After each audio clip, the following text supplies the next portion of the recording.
Hey, what's going on? It's Pika. I'm out here in Singapore and it is Thursday night.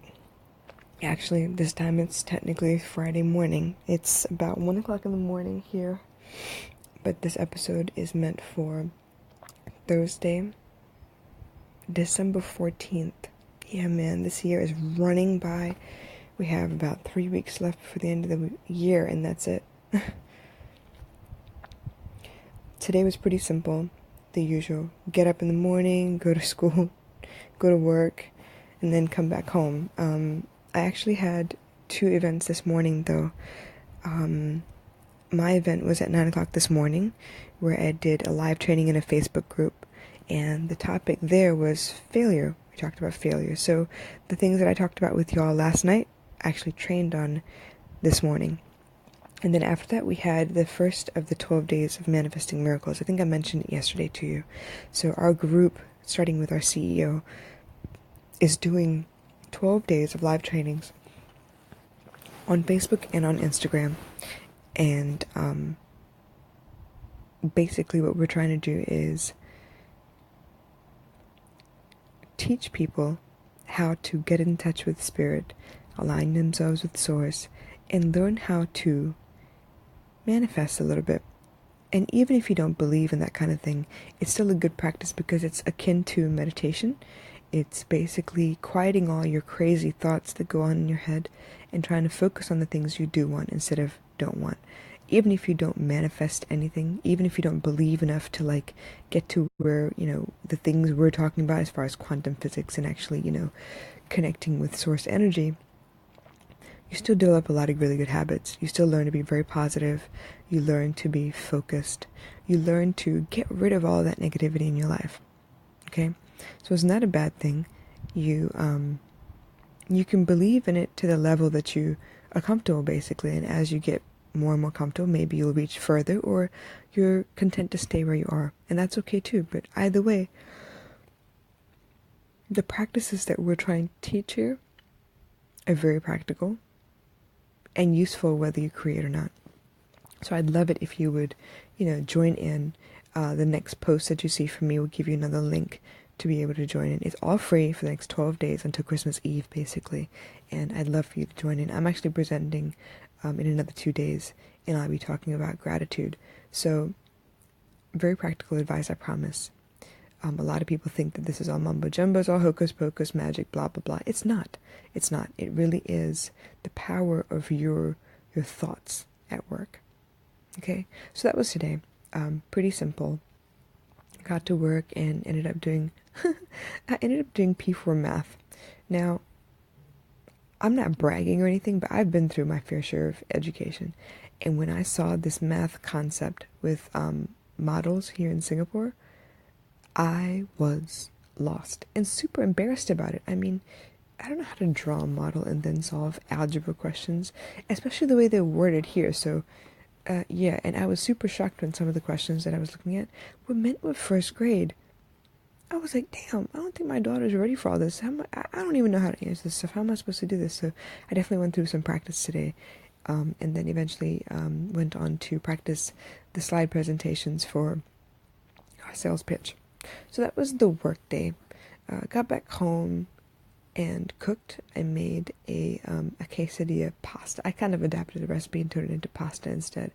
And basically it's tomatoes and black beans, sausage, corn, yeah, and then pasta. So the way it ends up tasting is very much like, a burrito or whatever, but I made it into pasta so it's easy and more fun for the baby girl to eat. So that was dinner. We had dinner, we took a shower, I put her to bed, I read her a book. Enid Blyton is my favorite author for young children, and it's something I grew up with, something I grew up reading, so I actually read her a story from there and put her to sleep. I slept as well. I was in bed by about 9 something when I put her to sleep, and I've been asleep for a little while. I just woke up, which is why my voice is kind of, I don't know, husky, cranny, I don't know what to call it. Sounds weird. But I've been thinking a lot about spirituality, and I want to talk to you about the struggles that I've faced as far as spirituality is concerned. I've been spiritual all my life. I wouldn't consider myself religious. I'm more spiritual, to be honest. And the way I approach decisions, the way I approach people, I believe is more, it's more spiritual in nature. But honestly, there is a major struggle. Now, something Gary Vaynerchuk said today, it was one of his little video pieces that he posts on Instagram. And he was talking about, you know why I'm nice to so many people, or I like so many people? It's because I don't have any expectations of them. I don't want anything for them. I know that all of us are going to make it. It's not a big deal. I'm not in competition by any means, but he basically says he doesn't have any expectations of anyone. And therefore, he cannot be disappointed by anyone. And therefore, he has no difficulty being nice or liking everyone. On the same vein,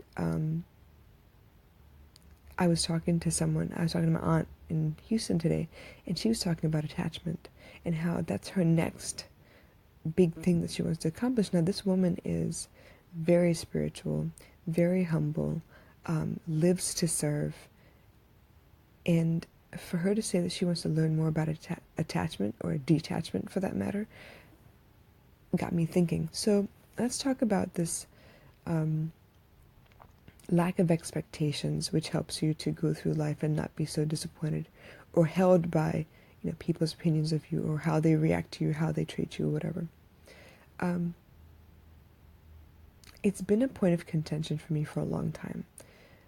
I don't expect things from people that I am consciously aware of.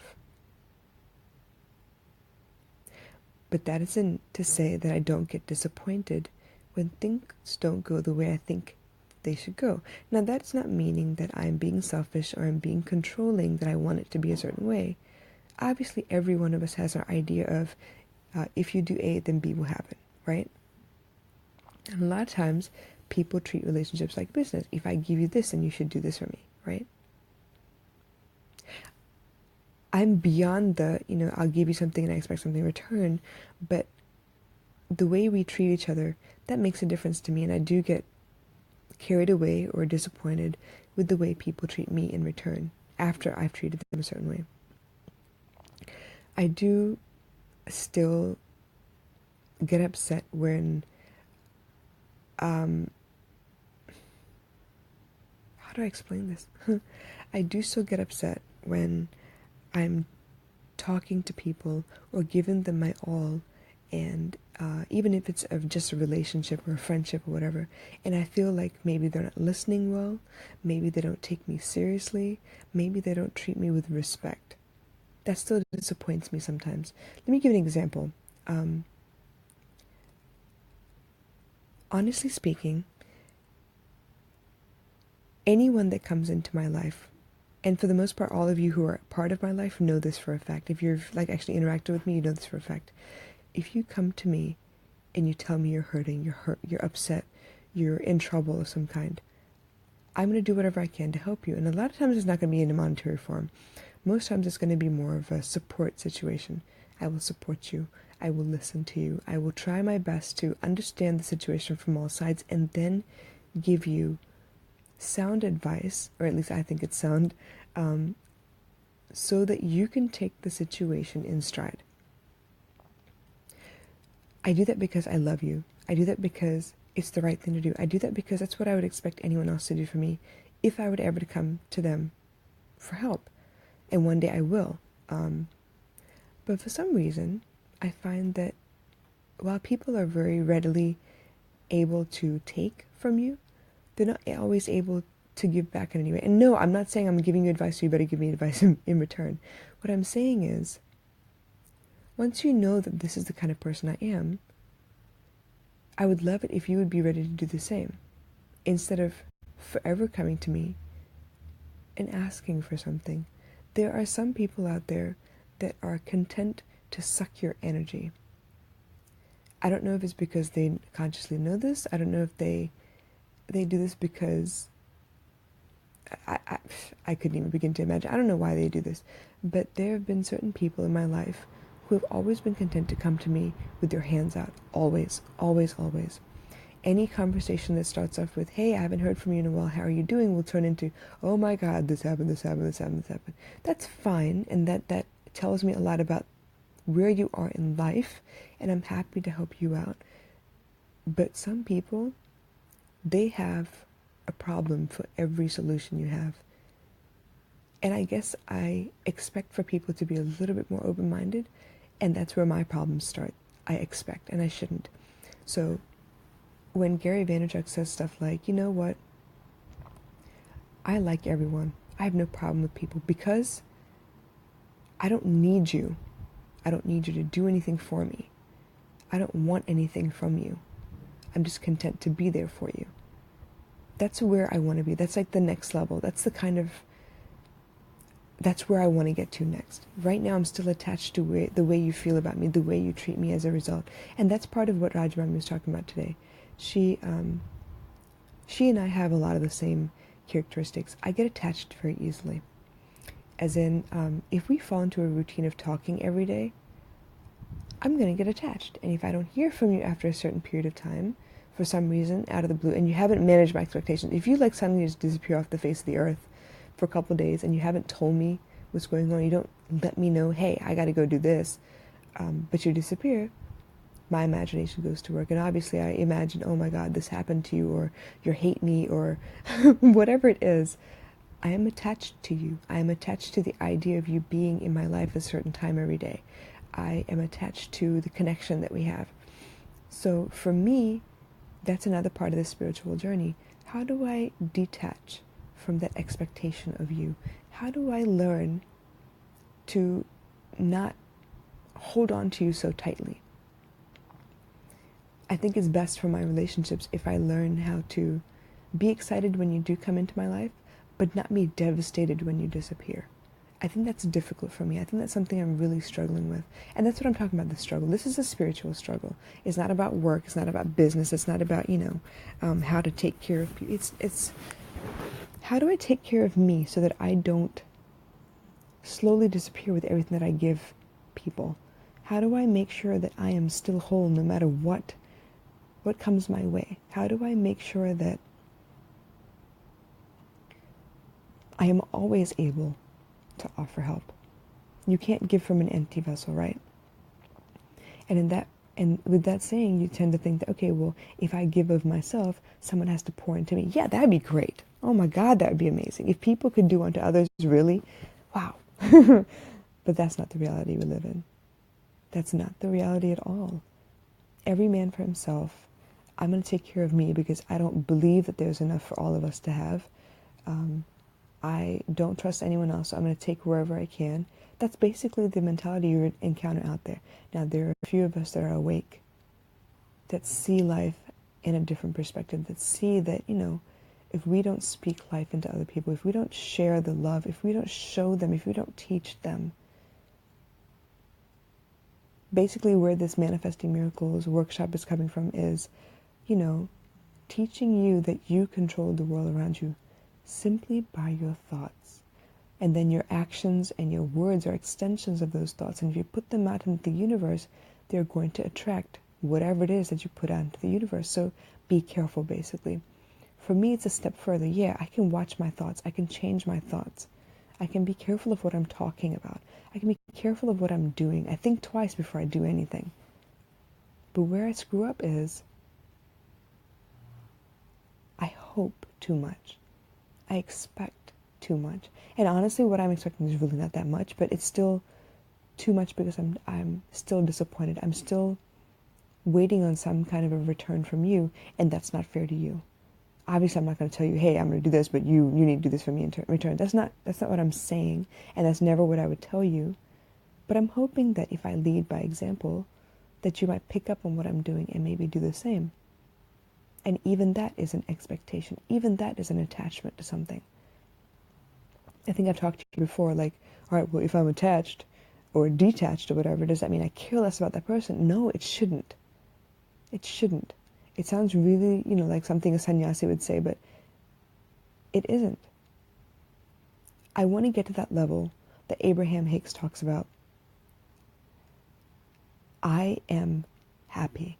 I'm grateful, I'm comfortable, I'm loving, I am at peace.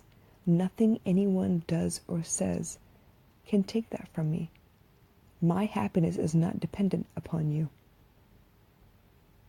Because one thing she says very clearly is, if your happiness is dependent upon somebody else, if their being happy makes you happy, and that's the dependency there, then them being upset will make you upset. Correct? So those are the things that I'm worried about. Those are the things I think about a lot.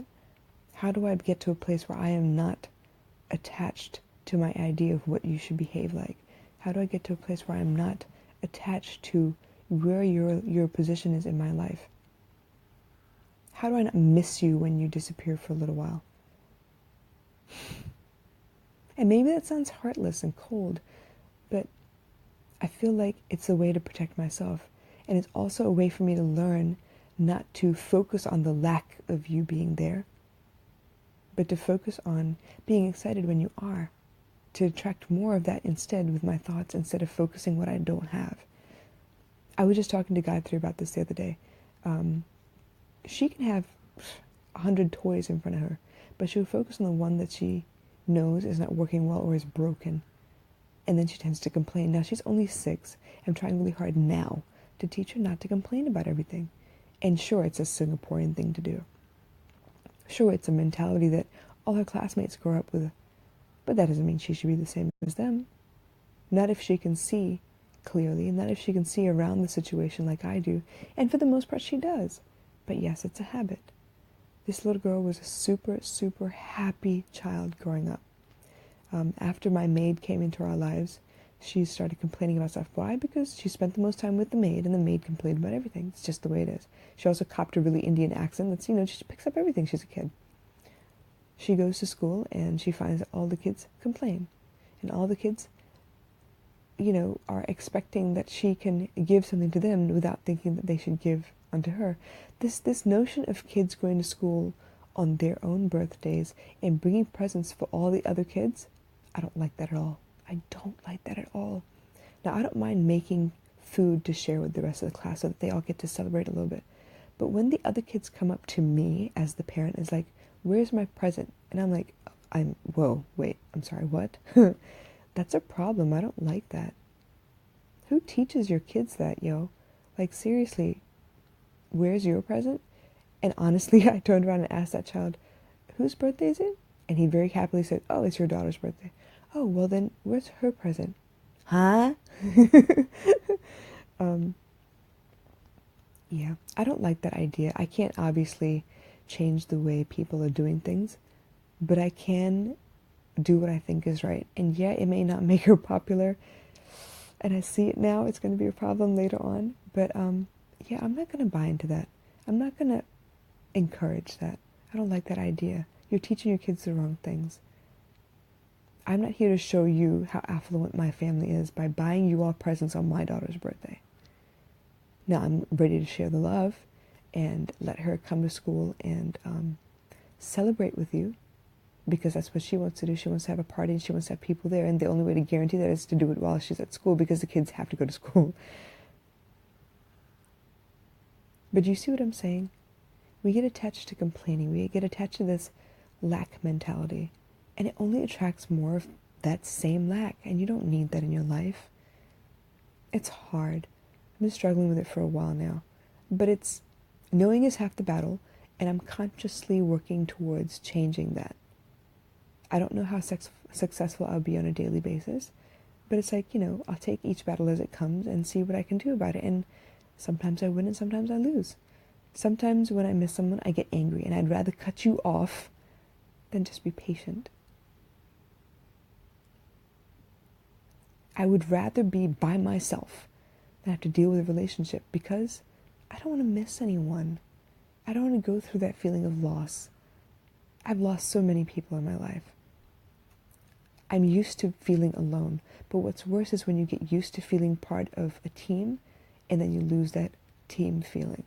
It's devastating. It's almost like grief all over again when you lose a loved one. It's difficult for me. Excuse me. Wow, that was super random. But I hope that makes sense. It's been quite the struggle. And no, I'm not trying to cut myself off from the rest of the world. Um, but it is part of my twin flame ascension. It is bringing up a lot of childhood situations that I need to heal for myself, because while I'm not angry about those situations, they still hurt me. They still are difficult to talk about. Maybe because I've just put them aside instead of accepting them, but it's still quite the struggle. um, that was super deep tonight. I'm sorry. I'm hoping I didn't move anyone to tears or upset anybody. This is something I'm going through. I don't know where you are in your struggle. I don't know where you are in your spiritual journey. But there will come a time where this will occur to you and you will wonder, and hopefully you will learn to keep yourself open to other ways to handle things. We get very set in our ways to handle stuff. We get very, accustomed to using odd numbers instead of even numbers or vice versa. Like little things like that, you get very used to it. When you find yourself contemplating these things, the best thing you can do, if you're trying really hard to manifest something, or if you're trying really hard to get over like the feeling of something that's upsetting you, that's hurting you, the best thing you can do is distract yourself. Get busy doing something that you love. And yes, your mind will work overtime in the background. That's fine, as long as you can watch your thoughts while you're doing something you love. So if it's art for you, Ivina, I know you're listening. If it's art for you, lose yourself in your art. If it becomes too easy for you to just paint and not think about it, but your mind is still going, learn a new art form.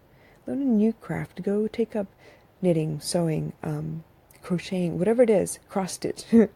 Learn something new where you have to focus on the details of learning, and hopefully that will kind of quiet your mind a little bit.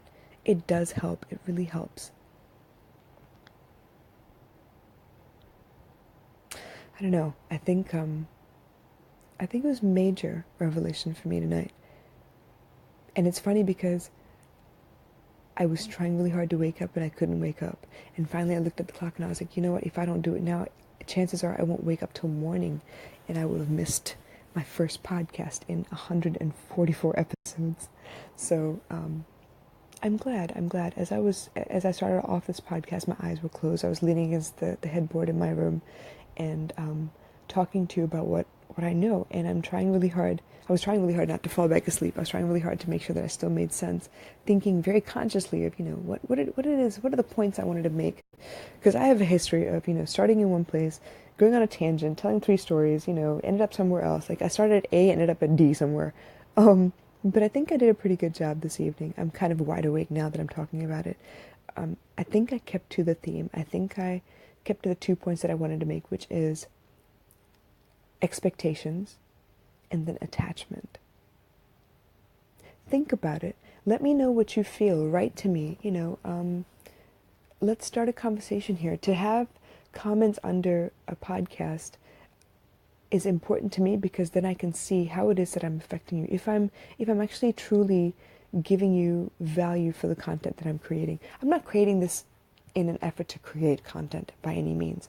I'm doing this to kind of chronicle my journey for myself, because at some point I'm probably going to want to quit. At some point my daughter's going to want to start something and she won't know where to begin. And she will think that, oh, what do you know, old woman? This is a different situation. I'm in a different generation, blah, blah, blah. But she can then go back and look at all of these and think, you know what, okay, the struggles are generally the same. The tools will change with technology, but the struggles are basically the same. So the content that I create, or the information I put out there, is based on my own life, my own opinions.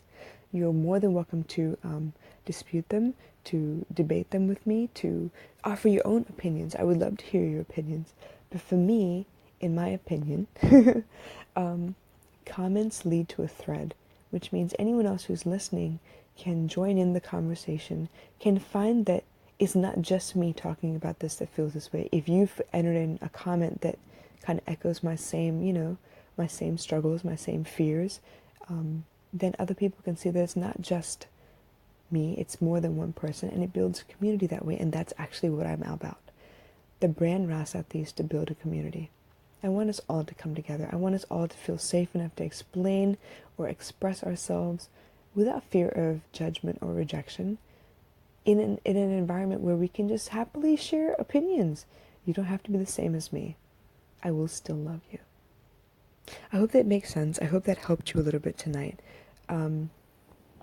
It is like 1:30 now, and I should probably get to bed because I still have responsibilities I need to get up for in the morning. So I do love you guys. I do hope you'll reach out.